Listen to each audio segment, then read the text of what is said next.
নমস্কার বন্ধুরা, অনেকেই ইন্ডেক্স ফান্ড নিয়ে জানতে চেয়েছিলেন। তো আজকের এই ভিডিওতে ইন্ডেক্স ফান্ড নিয়ে বিস্তারিতভাবে আলোচনা করব।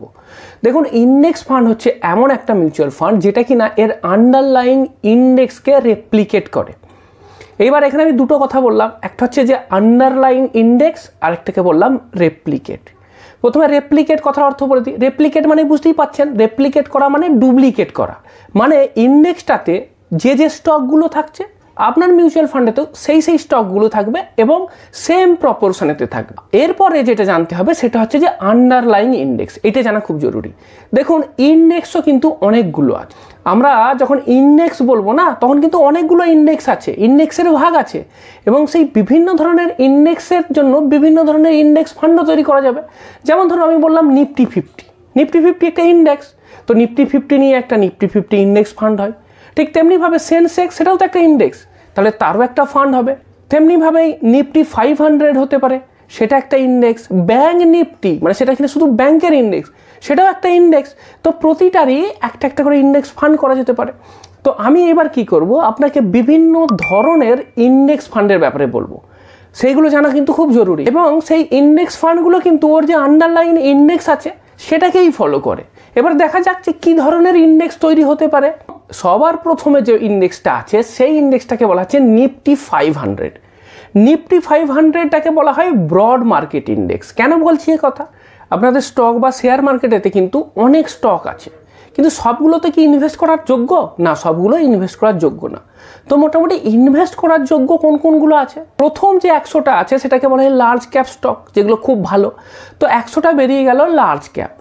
তারপরে 150টা আছে মিড ক্যাপ, যেগুলো ভালো স্টক। আর তারপরে আছে 250টা স্মল ক্যাপ। তো টোটাল কতগুলো হলো? 100টা লার্জ ক্যাপ, 150টা মিড ক্যাপ, আর 250টা স্মল ক্যাপ। টোটাল মিলিয়ে কত হলো? 500টা। তো এই যে 500টা স্টক, এইগুলো মোটামুটি সব থেকে ভালো, অ্যাক্টিভ, এবং এইগুলো ইনভেস্টেবল, মানে এগুলোকে ইনভেস্ট করার যোগ্য। তো সেই কারণের জন্যই আমরা যখন ব্রড মার্কেট একটা ইন্ডেক্স তৈরি করব, আমরা কি করব, এই 500টা স্টক নিয়ে একটা ইন্ডেক্স তৈরি করব, এবং সেটাকে বলা হবে নিফটি 500। এইবার যখন আমি নিফটি 500 ইন্ডেক্স ফান্ড বলছি, তারা কি করে, এই নিফটি 500-এর ভেতরে যে স্টকগুলো যে রেশিওতে এবং যে প্রপোর্শনেতে আছে সেটাকে রেপ্লিকেট করেই একটা মিউচুয়াল ফান্ড তৈরি করে। এইগুলোকে বলা হয় প্যাসিভ মিউচুয়াল ফান্ড। মানে এই ধরনের মিউচুয়াল ফান্ডেতে ফান্ডের যে ম্যানেজার আছে তিনি কিন্তু নিজে নিজে ডিসাইড করেন না যে কোন কোন স্টকগুলোতে কোন কোন প্রপোর্শনেতে আমি ইনভেস্ট করব, বরং এই ইন্ডেক্সটাতে যে স্টকগুলো যে প্রপোর্শনেতে আসছে জাস্ট তিনি সেটাকে রেপ্লিকেট করছেন।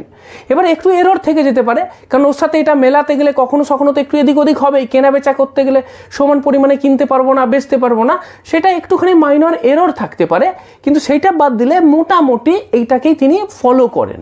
এইবার যদি আপনি জানতে চান যে এই ধরনের একটা মিউচুয়াল ফান্ডের এক্সাম্পল বলুন, আপনাকে আমি একটা এক্সাম্পল দিতে পারি। যেমন ধরুন মতিলাল ওসওয়াল নিফটি 500 ফান্ড। তো প্রথম যে ক্যাটাগরিটা বললাম সেটা তো গেল ব্রড মার্কেট ইন্ডেক্স ফান্ড।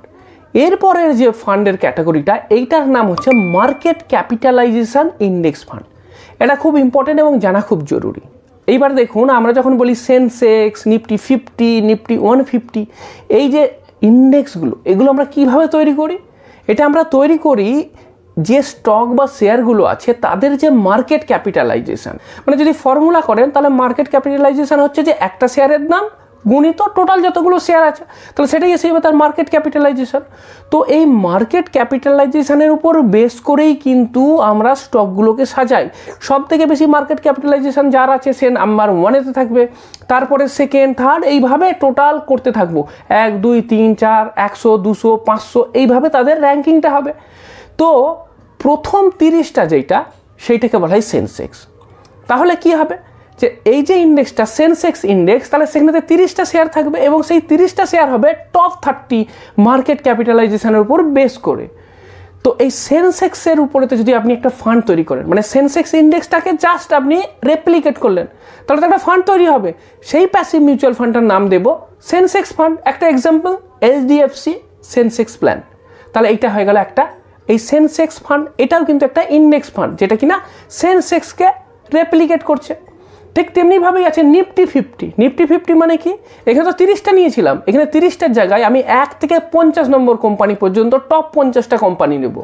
তাহলে সেটা হয়ে যাবে নিফটি 50, এবং তার যদি আমি একটা ফান্ড তৈরি করি তাহলে সেটার নাম হয়ে যাবে নিফটি 50 ফান্ড, যেমন ধরুন ইউটিআই নিফটি 50। তো এটা একটা প্যাসিভ ফান্ড হয়ে গেল যেটা কিনা নিফটি 50কে রেপ্লিকেট করছে। এরপরে আসে নিফটি নেক্সট 50। নেক্সট 50তে কি হয় দেখুন, আমি বলেছিলাম যে টোটাল প্রথম 100টার মধ্যে নিফটি 50তে তো 50টা বেরিয়ে গেল, তারপরে আরও 50টা থেকে গেল, সেগুলো কিন্তু বড় কোম্পানি, কারণ প্রথম 100টাকে লার্জ ক্যাপ কোম্পানি বলা হয়। তো প্রথম লার্জ ক্যাপের ভেতরে প্রথম 50টা বেরিয়ে গেল নিফটি 50তে, তারপরে যে 50টা পড়ে রইল সেটাকে বলা হচ্ছে নেক্সট 50। তো আমি কি করতে পারি যে সেই 50টাকে নিয়ে একটা ফান্ড তৈরি করতে পারি, তো সেইটার নাম হবে নিফটি নেক্সট 50 ফান্ড। ঠিক তেমনিভাবেই যদি টোটাল 100টাকে নেওয়া হয় তাহলে কী হবে, নিফটি 100 ইন্ডেক্স, যেখানে নিফটির প্রথম 100টা লার্জ ক্যাপ সবগুলোই থাকবে। ঠিক তেমনিভাবেই থাকে নিফটি মিড ক্যাপ 150। এটা কোনগুলো, এটা হচ্ছে যে প্রথম 100টা বাদ দিয়ে দেওয়ার পর, লার্জ ক্যাপগুলো বাদ দিয়ে দেওয়ার পর তারপরে যে 150টা থাকে সেটাকে মিড ক্যাপ কোম্পানি বলা হয়। তো সেই মিড ক্যাপের ইন্ডেক্সটা নিয়ে করা যেতে পারে নিফটি মিড ক্যাপ ইন্ডেক্স। ঠিক তেমনিভাবেই থাকে নিফটি স্মল ক্যাপ ইন্ডেক্স। তো প্রতিটা ইন্ডেক্সের থেকেই কিন্তু আমি আলাদা আলাদা করে সেই ইন্ডেক্স ফান্ড তৈরি করতে পারি। 3 নম্বর যে ক্যাটাগরি সেটার নাম হচ্ছে ইকুয়াল ওয়েট ইন্ডেক্স ফান্ড। এটা জানা জরুরি। যেমন ধরুন নিফটি 50-র কথা আমি যদি বলি, নিফটি 50তে 50টা কোম্পানি আছে। এই যে নিফটি 50তে 50টা কোম্পানি আছে, তাদের প্রপোর্শনটা কি সমান আছে, তাদের ওয়েটেজটা কি সমান আছে? না, তাদের ওয়েটেজটা সমান নেই। এটা কিভাবে আছে, তাদের যে মার্কেট ক্যাপিটালাইজেশন তার উপর বেস করে কিন্তু ওয়েটেজটা আছে। দেখুন আপনাকে আমি নিফটি 50-র যে স্টকগুলো আছে প্রথমের কতগুলো আমি শো করছি, এবার দেখুন তাদের ওয়েটেজগুলো। এইচডিএফসি ব্যাংকের ক্ষেত্রে দেখুন তাদের হোল্ডিংসটা কত বা তাদের ওয়েটেজটা কত, 13.07। সেখানে আইসিআইসিআই ব্যাংকের দেখুন 8.95। দেখুন আস্তে আস্তে কমছে। অ্যাক্সিস ব্যাংকে মাত্র 2.96%। তাহলে স্টক যেগুলো আছে সেগুলোর ওয়েটেজ কি সমান আছে? সমান নেই, কোথাও বেশি আছে কোথাও কম আছে। এবার নিফটি 50 ইকুয়াল ওয়েট ইন্ডেক্স যেটা আছে সেইখানে কি আছে জানেন, সেইখানে এইটাই আছে যে এই 50টা স্টক আছে, এই 50টা স্টকের ওয়েটেজ আমি সমান করে দেবো। মানে এইচডিএফসি ব্যাংকে যেমন এখানে আমি 13% দিয়েছি, আবার অ্যাক্সিসকে মাত্র 2.96% দিয়েছি, এর নিচে আরও আছে, আমি তো প্রথম কতগুলো দেখিয়েছি। তো এইগুলোতে আরও কম কম আছে, কিন্তু ওই ইকুয়াল ওয়েট ইন্ডেক্সে কিন্তু 50টারই সমান দেবো, মানে প্রতিটাতেই মোটামুটি 2% করে দেবো। তাহলে কি হবে, 50টা 2% করে 100% হয়ে গেল। এবার দেখুন আপনাকে এরকম আমি একটা ইকুয়াল ওয়েট ইন্ডেক্স ফান্ডের পোর্টফোলিও শো করছি। দেখুন Bajaj Finserv 2.08%, tata consumer product 2.08%, trend 2.07%, Larsen Toubro 2.03%। কি দেখছেন যে সবগুলো দেখুন 2%-এর কাছাকাছি আছে। এবার আপনার মনে প্রশ্ন আসতে পারে, কই ইকুয়াল টু পুরো 2 তো হলো না, কোনোটাতে 2.08, কোনোটাতে 2.03 এরকম হয়ে গেল কেন? তাহলে নিশ্চয়ই অন্য কোনোগুলোতে 2-এর নিচে হয়ে যাবে, তবেই তো টোটাল 100% হবে। দেখুন এইটা হয়, এটা হওয়ার পিছনে কারণটা, এর পিছনে কারণটা এটাই যে আপনি পুরো ইকুয়াল করতে পারবেন না। মানে পুরো ইকুয়াল করতে গেলে আপনাকে যে স্টক বা শেয়ার কিনতে হবে সেখানে দেখা যাবে কোনোটার দাম হয়তো হঠাৎ করে বেড়ে গেল, বা আপনি কোনোটাতে কিনতে চান কিন্তু তার তখন লিকুইডিটি ভালো নেই, বা সেই সময় প্রাইস খুব বেশি আছে, সেই কারণের জন্য আপনি কি করলেন, একটু কোনোটার কম কিনলেন।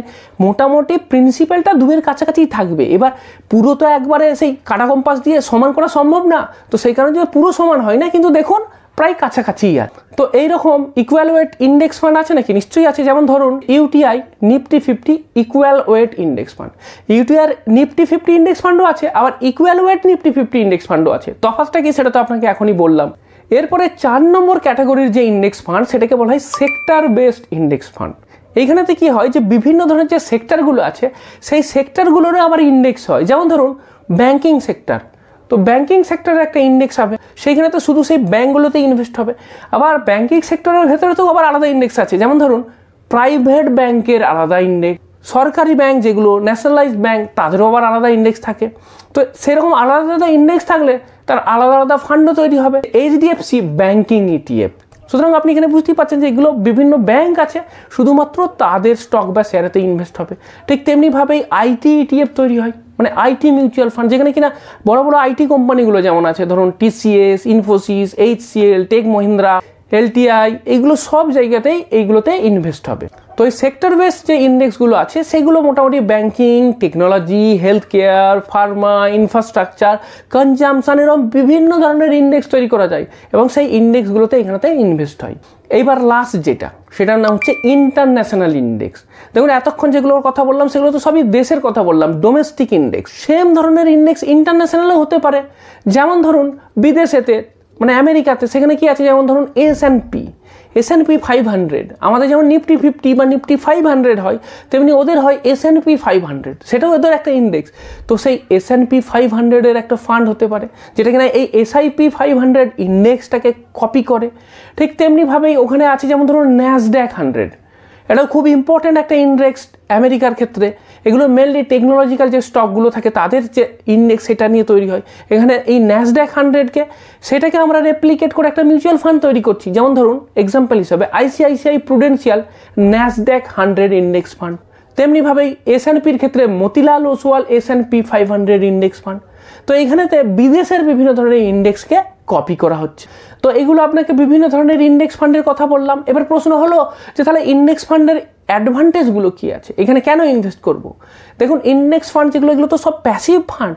তো প্যাসিভ ফান্ডের ক্ষেত্রে কি হয় যে এদের ক্ষেত্রে এদের এক্সপেন্স রেশিওটা কম হয়। যখন ডাইরেক্ট আপনি কোনো অ্যাক্টিভ ফান্ডে ইনভেস্ট করবেন দেখবেন তাদের ক্ষেত্রে এক্সপেন্স রেশিওটা বেশি, কারণ তাদের ফান্ড ম্যানেজার আছে, রিসার্চ টিম আছে, তাদেরকে তো টাকা পয়সা দিতে হবে।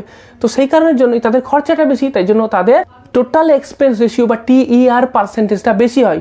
অ্যাক্টিভলি ম্যানেজ ফান্ডের ক্ষেত্রে দেখা যায় যে 0.5 থেকে 2% পর্যন্ত তাদের আপনার এই TER বা টোটাল এক্সপেন্স রেশিও হতে পারে, যেটা কিনা প্যাসিভ ফান্ডের ক্ষেত্রে তো 0.1% থেকে 0.2, 0.3 এইরকম পার্সেন্টেজেতেই ঘোরাঘুরি করে। সুতরাং এক্সপেন্স রেশিওটা কম হচ্ছে। 2 নম্বর অ্যাডভান্টেজ যেটা সেটা হচ্ছে নো বায়াস ইনভেস্টিং। কারণ দেখুন যখন অ্যাক্টিভ ফান্ড হচ্ছে তখন যারা ফান্ড ম্যানেজার আছে তাদের যে বুদ্ধি বিবেচনা তার উপর বেস করে তারা ইনভেস্ট করবে। এবার হিউম্যান বিংস তারাও কোথাও বায়াসড হয়ে যেতে পারেন, তারাও কোথাও ভুল করতে পারেন। কিন্তু ইন্ডেক্স ফান্ডে হলে কি হবে, এখানে তো কোনো ম্যানুয়াল ইন্টারভেনশনই থাকছে না। ইন্ডেক্সের ভেতর যে স্টক থাকবে সেইখানেতেই ইনভেস্ট হবে, ভালো হলে ভালো, খারাপ হলে খারাপ, কিন্তু সেইটাতেই ইনভেস্ট হবে।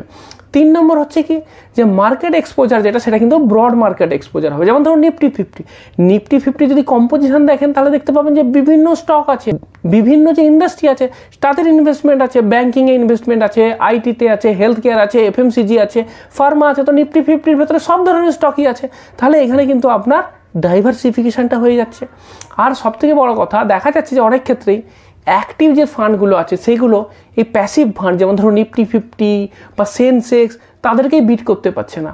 তাহলে এবার ভাবুন আমি বেশি টাকা দিলাম তারপরেও দেখা যাচ্ছে যে ইন্ডেক্স যেটা তাকে তারা বিট করতেই পারছে না, তার থেকে তারা কম পারফর্ম করছে। তো সেই কারণের জন্যই অনেকে চাইছেন কি যে তাহলে লাভ কি, শুধু ফান্ড ম্যানেজারকে এক্সট্রা টাকা দিয়ে ইন্ডেক্সেতে ইনভেস্ট করি, কম খরচায় হবে।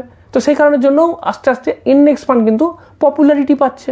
এত ধরনের ইন্ডেক্স ফান্ডের কথা বলার পরে আপনি নিশ্চয়ই কনফিউজড হয়ে গেছেন। এত ধরনের ইন্ডেক্স ফান্ড আছে, আমি তো একটা ইন্ডেক্স ফান্ড চাইছিলাম, আমি তো চাইছিলাম যে একটা ইন্ডেক্স ফান্ডে ইনভেস্ট করব। আপনি তো আমাকে বিভিন্ন ধরনের ক্যাটাগরির বিভিন্ন ফান্ডের নাম বলে দিলেন, পুরো সমুদ্র হয়ে গেছে। এর ভেতর থেকে আমি তাহলে আসল কোনটা খুঁজে বের করব, কোনটাতে ইনভেস্ট করব? দেখুন আপনি যদি আমাকে জিজ্ঞাসা করেন আমি তো বলবো যে আপনি যে কোনো একটা ইন্ডেক্স ফান্ডে ইনভেস্ট করুন, একটা ইন্ডেক্স ফান্ডই যথেষ্ট। সেটা হতে পারে সেন্সেক্স প্ল্যানে ইনভেস্ট করতে পারেন, টপ 30 কোম্পানির ইন্ডেক্স। 2 নম্বর নিফটি 50-তে ইনভেস্ট করতে পারেন, কারণ এক্ষেত্রে একটু ডাইভার্সিফিকেশন বেশি হবে, কারণ টপ 50টা কোম্পানি থাকছে। অথবা যদি আপনি আরও ডাইভার্সিফিকেশান চান তাহলে আপনি নিফটি টোটাল মার্কেট ইন্ডেক্স যেটা মানে নিফটি 500 সেইখানেতে ইনভেস্ট করে দিতে পারেন। তবে দেখা গেছে যদি আপনি লং টার্মে দেখেন তাহলে ওই নিফটি 50 আর নিফটি টোটাল মার্কেট ইন্ডেক্স তাদের রিটার্ন যেটা বিশেষ কিছু তফাৎ দেখা যায়নি। সুতরাং রিটার্নে বিশেষ কিছু তফাৎ নেই, এই তিনটার মধ্যে যে কোনো একটাতে ইনভেস্ট করে দিন। এরপরে লাস্ট যে প্রশ্নটা থাকবে তাহলে ঠিক আছে আমি নিফটি 50 নেব, তাহলে কোন AMC নেব সেই নিয়ে বেশি ভাবার কিছু নেই। সবাই তো একই জায়গাতে ইনভেস্ট করছে, একই ব্যাপার, প্যাসিভ ফান্ড। তো তাহলে তফাৎটা কি আছে? যার এক্সপেন্স রেশিও কম আছে, ট্র্যাকিং এরর একটু কম আছে, দেখে শুনে যে কোনো একটাতে ইনভেস্ট করে দিন, রিটার্ন মোটামুটি একই ধরনেরই আসবে।